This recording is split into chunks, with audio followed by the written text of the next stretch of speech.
Hello everyone and welcome to this week's reviews. A movie based on a certain toy brand finally hit screens in North America and unfortunately flopped.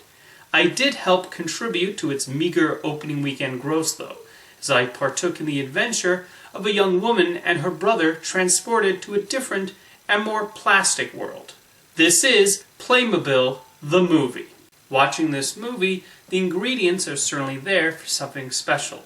I do have fond memories of Playmobil, and I did enjoy seeing how the artists and animators brought the different playsets to life.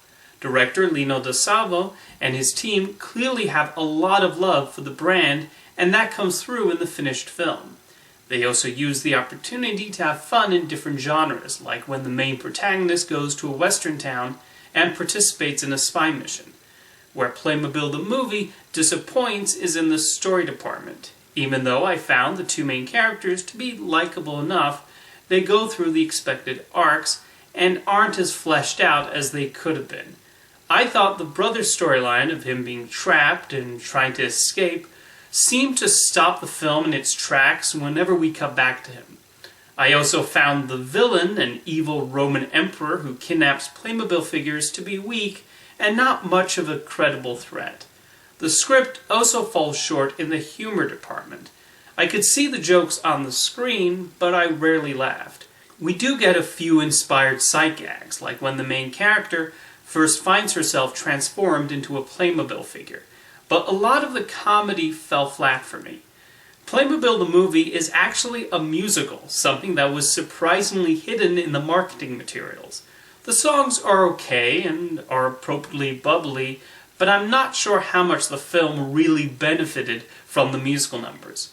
Overall, Playmobil the Movie is fairly harmless children's fare, and it does make for an okay celebration of the toys. I just wish the story and characters were stronger, but for younger audiences, it makes for an inoffensive distraction.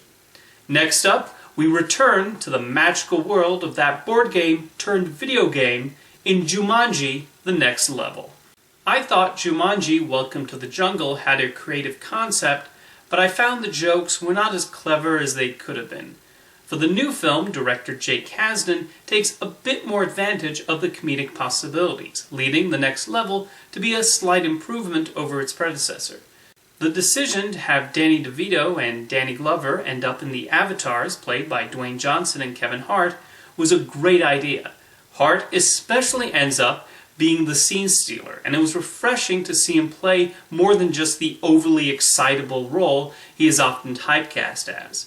Hart is successfully able to embody the role of an elderly man, and I bought him as Danny Glover's character. Awkwafina also joins the cast as a new avatar in the Jumanji world, and she has a lot of fun too. Karen Gillan and Jack Black mostly exist to reintroduce us to the Jumanji video game rules, but there is one scene where they get to stretch their wings like their co-stars.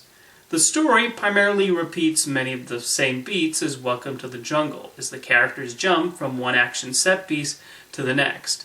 Kasdan does a commendable job of directing those sequences, even if most just consist of the same old yelling, running, and punching. Watching the early scenes before the main protagonists set off on their adventure, I realized how little I actually care about them outside of their avatars. And once we reach the climax, I just want the movie to wrap up already. I was surprised by how poignant the film goes in a few spots though. Jumanji: The Next Level ultimately makes for a lightweight blockbuster that probably runs a little too long, but it did make me curious to see what they might do if a sequel is greenlit. Thank you for watching this week's reviews, and I'll see you next time.